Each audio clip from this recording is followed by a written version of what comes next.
disclaimer under Section 107 of the Copyright Act 1976. Allowance is made for fair use for purposes such as criticism, comment, news reporting, scholarship, and research. Fair use is a use permitted by copyright statute that might otherwise be infringing. Non-profit, educational or personal use tips the balance in favor of fair use. வணக்கம் மக்களே, நாம் இந்த காணொளியில் கடல் புறா என்னும் மிகச்சிறந்த நாவலின் தொகுப்பை பார்ப்போம். இதை கேட்டவுடன் பல்லவன் அதிர்ச்சியில் உடைகிறான். அவள் அழைத்தவுடன் பல்லவன் மெதுவாக தலை நிமிர்ந்து திரைச்சிலைக்கு மேல் பார்க்கிறான். அங்கு விளக்கு வெளிச்சமும் ஜன்னல் வழியாக ஒரு நில ஒளியும் கலந்த அந்த இடத்தை ஒரு மாய உலகம் போல் மாற்றியது. அந்த ஒளியில் ஒரு தேவதையை பார்த்து வந்த அந்த பெண் கையில் ஒரு வாளை ஏந்தி போர்க்கோளத்தில் நிற்பதை கண்டு பல்லவன் திகைக்கிறான். அவளுடைய அழகையும் அவள் கையில் வாளுடன் கவ்யமாக நிற்பதையும் கண்ட பல்லவன் தான் எங்கே இருக்கிறோம் என்பதை மறந்து விடுகிறான். அவனை துடித்து வந்த காவலர்களை மறந்து விட்டான், போர்களை மறந்து விட்டான், சுங்கச்சாவடியை மறந்து விட்டான்.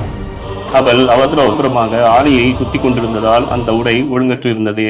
அவள் ஆடை அலங்கூலமாக இருந்தாலும் அது அவளுக்கு பேரழகை தருவதாக பல்லவன் நினைக்கிறான். பெண்கள் ஏன் இவ்வளவு கஷ்டப்பட்டு ஆடை அணுகிறார்கள்? இப்படி சாதாரணமாக இருக்கும் போதே அவள் இவ்வளவு அழகாக இருக்கிறார்கள் என்று தனக்குள் வைக்கிறான். அவளது கழுத்தை சுற்றி பொருத்தப்பட்டிருக்கும் மேலாடையும் அவளது கம்பீரமான தோற்றமும் அவள் ஒரு உயர்குடி பெண் என்பதை அவனுக்கு உணர்த்துகிறது. ஒரு பக்கம் தன் ஆபத்தான சூழலில் சிக்கியிருப்பதை உணர்ந்தாலும் அந்த பெண்ணின் அழகும் கம்பீரமும் அவனை அங்கிருந்து நகரவிடாமல் கட்டிக்கொள்கிறது. அந்த வசீகரமான சூழலில் இருந்து வெளியே வர அவனுக்கு மனமே இல்லை. சுருக்கமாக சொன்னால், ஆபத்தில் இருப்பதை மறந்த அந்த பெண்ணின் இயற்கை அழகிலும் அவளது கம்பீரத்திலும் பல்லவன் தன்னை குறைத்து நிற்கும் காட்சிதான் இது. அவளது அழகை கண்ட பல்லவன் உடல் அப்படியே கல்லாக சமைந்து நின்றன. ஆனால் அவனது இதயம் மட்டும் ஒரு குதிரையை விட வேகமாக துடித்தது. பண்டுகள் மலரை சுற்றுவது போல அவனது கண்கள் அவளையே சுற்றி வந்தன. அவளது மெலிந்த இடையை பார்த்த பல்லவன் இவ்வளவு மென்மையான பெண்ணுக்கு இவ்வளவு உறுதியாக வாளை பிடிக்கும் வலிமை எங்கிருந்து வந்தது என்று ஆச்சரியப்படுகிறான். பூவின் இதழ்களை போன்ற மென்மையான விரல்கள் எப்படி ஒரு கனமான வாளை இவ்வளவு திடமாக பிடிக்க முடியும்?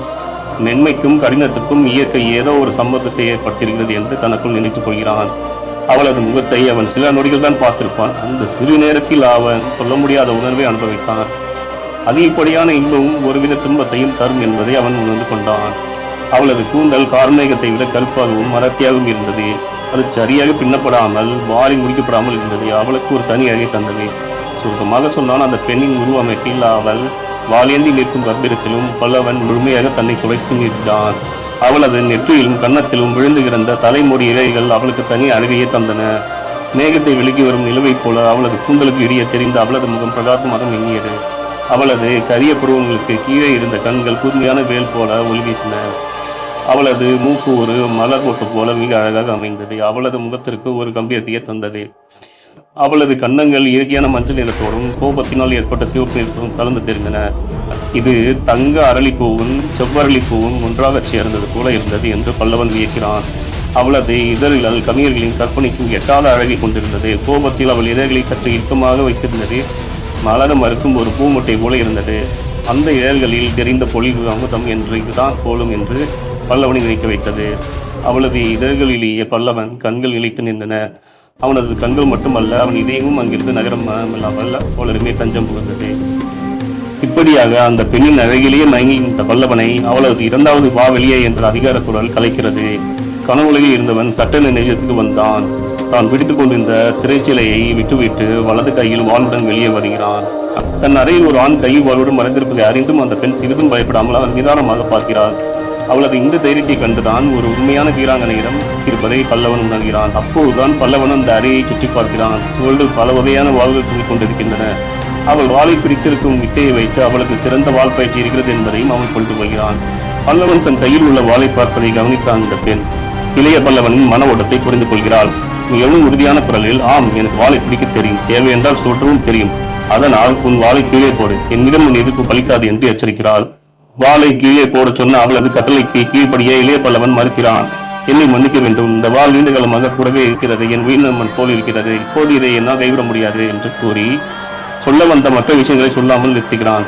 பல்லவன் பார்வையில் நிறுத்தியதை கவனிக்காமல் சொல்லியை கட்டளையிட்டான். அதற்கு பல்லவன் வீரர்கள் போரில் தான் வாளை கீழே போடுவாரை துணிச்சலாக பார்க்கிறான். அதாவது தற்போக்கவில்லை என்பதை சுட்டிக்காட்டுகிறான். இதை கேட்டு அவள் ஏளனமாக சிரிக்கா. அவள் சிரிக்கும் போது கண்களில் விழும் குழிகள் அவளுக்கு இன்னும் அழகை தருகிறது. அதனால் பல்லவன் தன்னை தொடர்ந்து ரசிப்பதை கண்டு அவளுக்கு கோபம் வருகிறது. இவர் ஆண் என்பதனால் என் இடம் தொட்டும் கட்டாயத்தை நிற்கிறாயா? உடற்கூடிக்கு பார்த்த ஆசையாயிட்ட கேள்வி கோபம் தரந்த பொருளை கேட்கிறான். அவளது கேள்விக்கு மென்மையாக புன்னகிட்ட பல்லவன், அப்படியா, நான் நிச்சயமாக கொள்ளவே இல்லையே என்றான். அவள் கொடுப்பது எதை கொள்ளவே இல்லை என்று கேட்க, புவியிட தோற்றமான நிம்மதி நான் சொல்லவே நீட்டு அது முகமது முடியாது. இத்துடன் கடல் புறா நாவலின் இந்த பகுதியை நாம் முடியும். அடுத்த பகுதியை மீண்டும் அடுத்த வாரம் பார்க்கலாம். நன்றி, வணக்கம். அதுவரை தொடர்ந்து காத்திருங்கள். சப்ஸ்கிரைப் ஜெஸ் தமிழுக்கு.